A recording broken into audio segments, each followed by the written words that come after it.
Siéndole sincero, antes de comenzar este video tenía una visión completamente sesgada de Shawn Mendes. Pensé que no me iba a gustar para nada lo que hacía porque solo había escuchado sus sencillos y porque su personalidad mediática nunca me atrajo realmente como para decir voy a escuchar lo que está haciendo esta persona. Pero si bien Shawn Mendes se ha vendido como ese clásico popstar para llegarle a las adolescentes, de esos artistas que algunos dicen ser prefabricados, tiene algunos elementos interesantes dentro de su carrera artística que me sorprendieron y que hicieron que no fuera un tedio escuchar todos sus discos, porque sí los escuché todos. Además, hay ciertas cosas con las que desconecto bastante y a eso va este video. Pero antes de empezar, si son muy fans de Shawn Mendes, radicalmente fans, no les aconsejo quedarse porque aunque diga algo que me gustó o que no, solo van a ver lo negativo y les va a amargar el día. Ya me ha pasado en otros videos que a ciertos clubs de fans no se les puede tocar a su artista, entonces pues quedan avisados. Si están dispuestos a escuchar mi opinión, pues quédense. Lo primero que debo decir al respecto y de su primer trabajo es que sí, Shawn Mendes desde su primer disco tiene una aproximación completamente pop para llegar al mainstream y a las masas. Su propuesta artística se me hizo una mezcla entre Justin Bieber y Ed Sheeran porque tiene esta influencia del R&B llevado al pop tipo Justin Bieber que se puede escuchar en canciones como Kid in Love.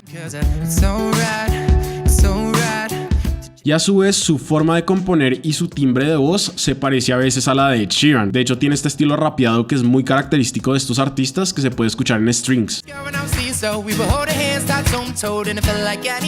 Y teniendo en cuenta que la mayoría de las canciones tienen una guitarra acústica súper suave al principio y luego explotan en el coro como con sintetizadores y de todo, pues hay una similitud aún más cercana a Ed Sheeran. Y ojo, no digo que sean artistas iguales, pero supongo que habrá cierta inspiración o algo. Hago la comparación para que los que no han escuchado el primer disco de Shawn Mendes se hagan una idea de cómo suena. La producción musical es 100% pop, en donde el foco es la voz, es lo que está al frente, lo que comanda las canciones y las estructuras tienden a ser predecibles, por lo que llegando a la canción número 8 ya empieza a ser un poquito más pesado escuchar el disco. Uno desde que escucha el primer minuto de una canción ya sabe cómo puede ser el resto. Y luego el primer verso, precoro, coro, luego verso, luego precoro, coro, luego puente, luego coro y así. Y por otro lado, ya después de estas 7-8 canciones, pues no se explora más de lo que ya se escuchó en el disco, entonces pues suena lo mismo de lo mismo. En cuanto a temática, sufre lo mismo que todos los discos de adolescentes en el pop. El 95% de sus canciones es sobre amor o desamor y utilizando un lenguaje muy parecido, muy de adolescente, pues era un adolescente. Tal vez algo que encontré característico de Shawn Mendes y por lo que creo que pudo llegar a gustar tanto es que cuando dedica una canción incluye como un discurso de motivación, como de acompañamiento, empoderamiento o reconocimiento. Por ejemplo en Life of the Party que dice como me encanta que no te importe, que bailes como si no hubiera nadie, así que cuando se ponga difícil no tengas miedo. Entonces no es solo el básico me gustas, me gustas, me gustas, sino que trata de darle una profundidad al tema y como un mensaje más. Tal vez A Little Too Much es de las pocas canciones del disco que exploran otro tipo de temática y casualmente también es de las pocas canciones que escribió solamente Shawn Mendes, sin ningún coescritor. La letra es bien bonita porque es él cantándole como a una amiga, supongo, diciéndole que a veces las cosas se van a sentir demasiado, como algo muy abrumador, pero que se dé cuenta que eso eventualmente va a ir pasando, que no tiene que tener miedo necesariamente, que finalmente todos vivimos día a día con eso. Luego en su siguiente disco encontramos una evolución en cuanto a sonido, pues empieza a mostrar una influencia blues, como lo podemos encontrar en canciones como Ruin o Don't Be a Fool.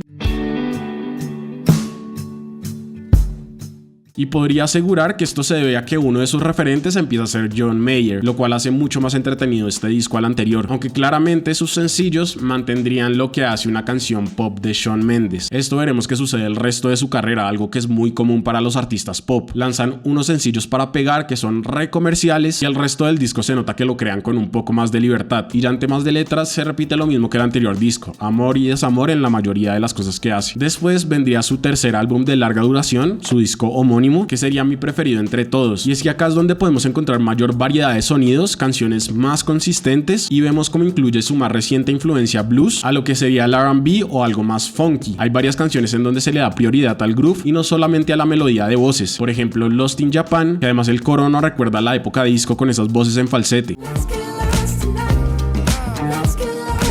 Why es otra de las canciones que me parece que sobresalen, siendo una balada R&B muy íntima y tiene unas armonías de voces que le dan otro aire a la música de Shawn Mendes.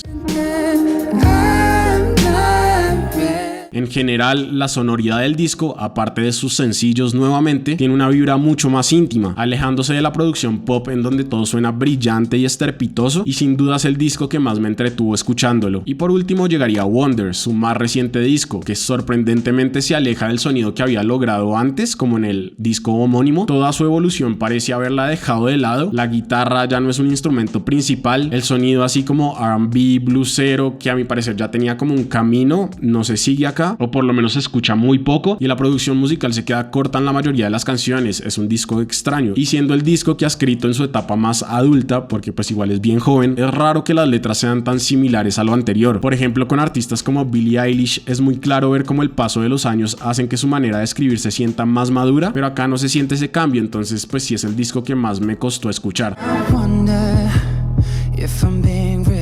Así que, habiendo pasado por su discografía, si bien no es un artista que yo escucharía día a día por gusto personal, un tema de mis gustos, tiene temas interesantes y que uno dice como, uy, esto tal vez sí me gusta, como lo dije anteriormente, sobre todo en su disco homónimo, en donde logró mezclar esa influencia tipo John Mayer con el R&B, el funk y el pop. Y pues creo que es indiscutible que el man sabe cantar y que tiene cierto talento para componer pop. Creo que a sus letras aún le faltan madurar más. Pero entonces, ¿por qué nunca me interesó saber mucho de él? Porque siempre le hacía el feo a su música si ni siquiera me había puesto a escucharla con juicio. Pues llegué al punto que es su imagen, y no su imagen físicamente, eso sería estúpido, sino como la disquera y los medios siempre han tratado de vender su imagen, comenzando por las portadas de sus primeros discos que podrían haber sido diseñadas por cualquiera utilizando una foto de él donde se vea guapo e interesante, y teniendo en cuenta que esto es el trabajo de una disquera donde hay un presupuesto enorme detrás, y afortunadamente en sus últimos discos la cosa cambia y hay un concepto detrás, algo más trabajado, más allá de querer mostrarlo y listo. Si revisamos su videografía no hay mucha experimentación, la mayoría de videos recaen en el típico cliché del cantante buscando o estando con la chica a la que anhela. Tal vez Stitches podría ser el más arriesgado porque en vez de mostrar la relación que le causa las cicatrices, se muestra al man golpeándose con todo, entendiendo el dolor de la relación como algo literal, pero después de eso no hay mucho que agregar. El vestuario es básico y muy seguro para este adolescente o adulto joven, y en general toda su imagen en medios es así, es la sobreexplotación de su físico y su guapura para hacer este sex symbol en un público joven, más no una propuesta estética ligado a lo artístico. Y como hablamos de masas de personas, todo lo que respecta con su imagen es llevado de la forma más predecible y segura, sin tomar ningún tipo de riesgo en su marca artística, tratando de gustarle a la mayor cantidad de gente posible sin generar discordia. Y con esto no quiere decir que todos se deberían vestir muy bien, pero sí me parece importante expresar algo con lo visual, sea cual sea su camino. Por ejemplo, en el grunge, que tenían este estilo como más descuidado y de prendas vueltas mierda, pues hacen referencia a la música que hacían y a su escena. Shawn Mendes no aprovecha para nada este tema, así que llegué a la conclusión que esa era la razón por la que nunca me había interesado su música. Ese era mi problema, entre muchas comillas, porque pues no es un problema real. Siempre lo había visto como un man más del pop gringo, que se muestra como un man más del pop gringo, y yo sé que es de Canadá como Justin Bieber, pero pues ese es el estereotipo. Sus sencillos, al ser lo más comercial de su catálogo, tampoco invitaban a investigar más, y sus videos, sus fotos, su vestuario no le movían las fibras a una persona que no le interesaba su físico. Para hacer un paralelo, me parece que lo más obvio es traer a Harry Styles, que aunque es estúpidamente guapo y se podría fiar solamente de eso, le mete mucho trabajo a la estética de su música. En este momento, al encontrarse en una etapa influenciada por los 70s, todo su vestuario y su carátula respaldan eso. Varios de sus videos tienen propuestas muy conceptuales, por ejemplo el de I Adore You, que fácilmente podría ser él estando con una chica y ya, un video que todo el mundo entendería y apropiaría, pero al final es la historia de él y un pescado que encuentra en una bahía.